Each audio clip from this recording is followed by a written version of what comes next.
Selamat pagi anak-anak ETA, bertemu lagi dengan Bu Guru di pembelajaran pagi hari ini. Pagi ini kita akan belajar tema 3, subtema yang ketiga, pembelajaran yang ketiga. Mari kita persiapkan buku dan peralatan tulisnya terlebih dahulu ya. Sebelum memulai kegiatan pada pagi hari ini, marilah kita berdoa terlebih dahulu. Dalam nama Bapa dan Putra dan Roh Kudus, amin. Kemuliaan kepada Bapa dan Putra dan Roh Kudus seperti pada permulaan, sekarang, selalu, dan sepanjang segala abad. Santo Petrus Canisius, doakanlah kami. Amin. Dalam nama Bapa dan Putra dan Roh Kudus. Amin.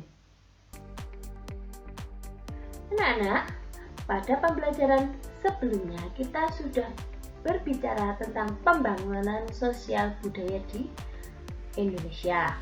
Nah, pembangunan sosial budaya adalah pembangunan yang mencakup kehidupan sosial dan budaya di dalam masyarakat. Kalian lihat gambar berikut ini. Ini merupakan keragaman sosial budaya yang ada di negara kita. Pembangunan sosial budaya dirancang untuk meningkatkan taraf hidup masyarakat di dalamnya. Contoh pendukung terhadap pembangunan sosial antara lain membeli produk dalam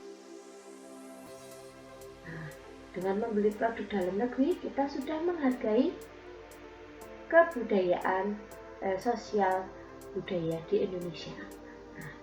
Dari sosial budaya ini kita akan belajar tentang berbagai adat istiadat yang ada di Indonesia. Kita mengetahui bahwa negara kita merupakan negara yang kaya akan keragaman dari Sabang sampai Merauke. Maka negara kita disebut negara yang majemuk. Berikut berbagai adat istiadat masyarakat di Indonesia. Ini merupakan gambar area persawahan yang ada di Bali. Di Bali ada adat istiadat Subak. Subak merupakan sebuah organisasi yang berkembang di kalangan masyarakat petani di Bali yang khusus mengatur sistem pengairan sawah secara tradisional. Jadi, pembagian perairan, penggunaan air itu diatur dalam sebuah organisasi yang disebut Subak. Berikutnya adalah Bersih Desa. Nah, Bersih Desa itu ada di lingkungan Jawa Tengah dan Jawa Timur. Ini merupakan suatu cara atau adat istiadat sekaligus tradisi untuk melestarikan lingkungan. Nah, contohnya ada sedekah bumi.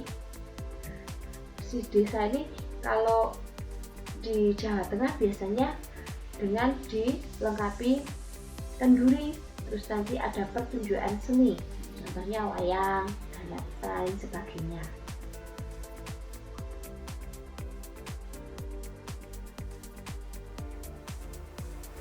Dari daerah Lampung ada Repong Damar, merupakan tradisi dari daerah Lampung.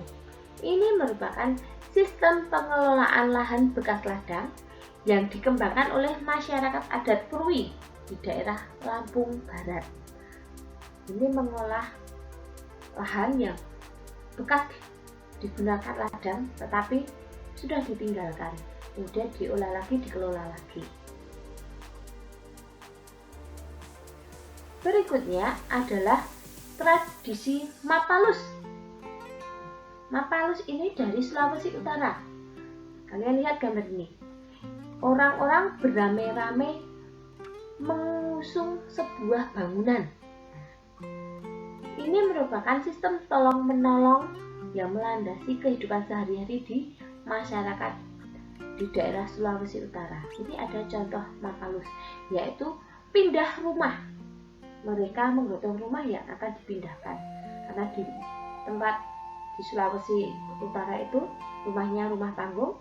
Ketika rumah akan berpindah ke lokasi yang lebih aman, bisa diangkat.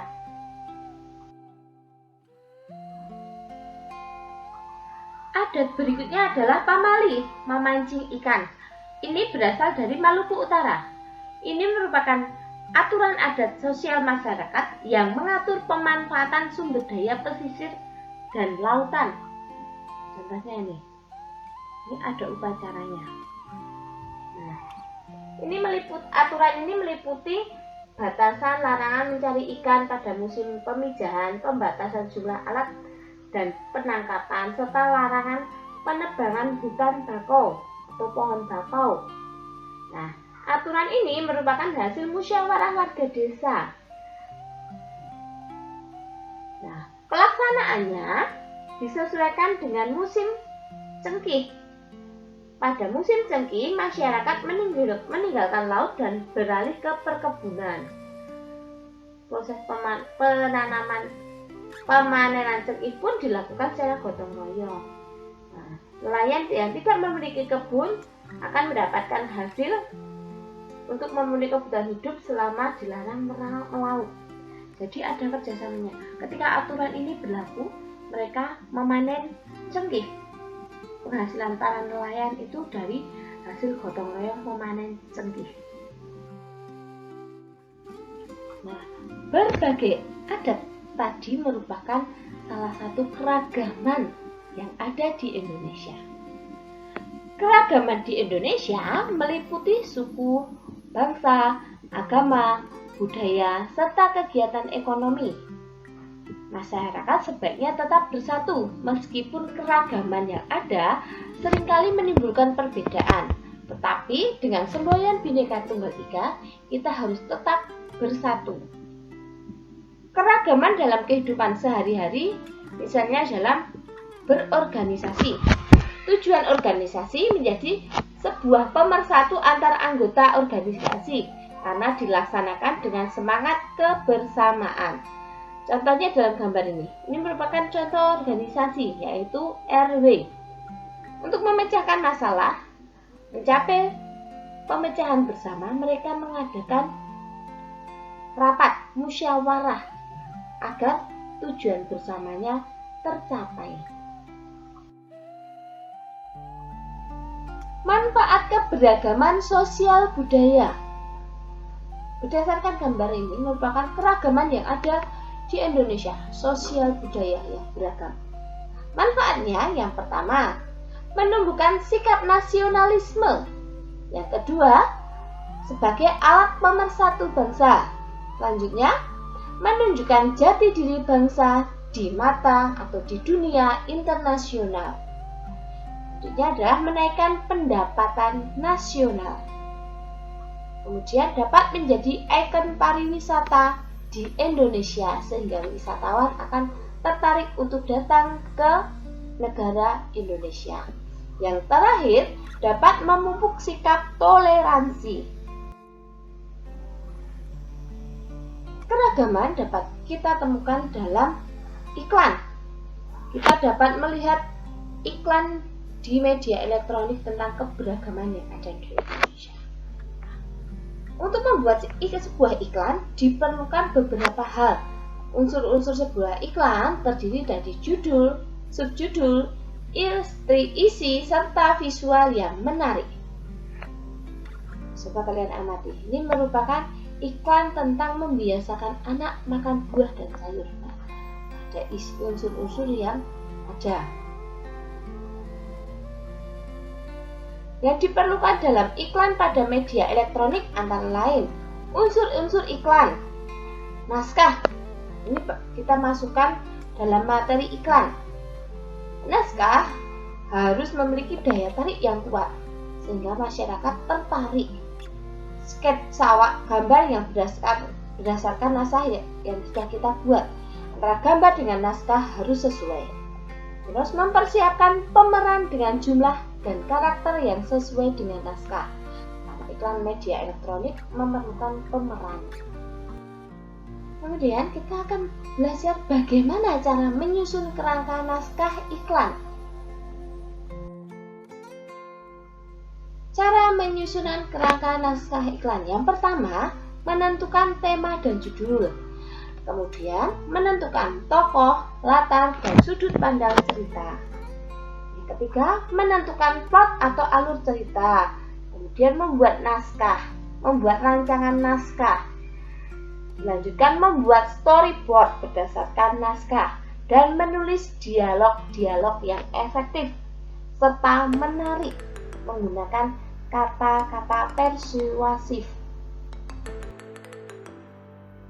Nah, dari materi kita hari ini, tugas kalian hari ini adalah buatlah sebuah iklan tentang makanan atau minuman. Gambarlah di buku gambar dan diberi warna yang sesuai dengan iklan yang kalian buat. Nanti silahkan membuat sebuah iklan ya anak-anak. Sampai di sini pertemuan kita hari ini anak-anak. Untuk menutup pertemuan kita hari ini, mari kita berdoa terlebih dahulu. Dalam nama Bapa dan Putra dan Roh Kudus. Amin. Kemuliaan kepada Bapa dan Putra dan Roh Kudus, seperti pada permulaan, sekarang, selalu, dan sepanjang segala abad. Terpujilah nama Tuhan Yesus, Bunda Maria, dan Santo Yosef, sekarang dan selama-lamanya. Amin. Dalam nama Bapa dan Putra dan Roh Kudus. Amin. Anak-anak, sampai di sini pertemuan kita hari ini. Sampai bertemu di pembelajaran berikutnya. Tetap semangat belajar di rumah ya. Dan ingat, patuhi protokol kesehatan dan bantu orang tua di rumah. Terima kasih, berkah dalam.